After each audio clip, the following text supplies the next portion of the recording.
Big बॉसच्या घरातून आज पुन्हा एकदा धक्कादायक इविक्शन झालं आहे।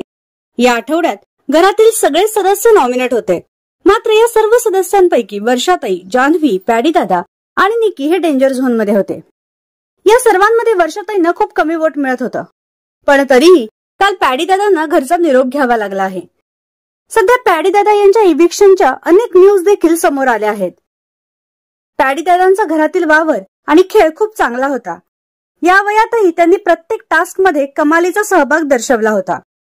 त्यांच्या या कृतीने प्रेक्षकांची मने देखील त्यांनी जिंकली होती। त्यामुळे पॅडी दादांच्या इविक्शनच्या बातमीने अनेकांना धक्का बसला आहे। बिग बॉसच्या या निर्णयावर प्रेक्षकांनी तीव्र नाराजी व्यक्त केली आहे।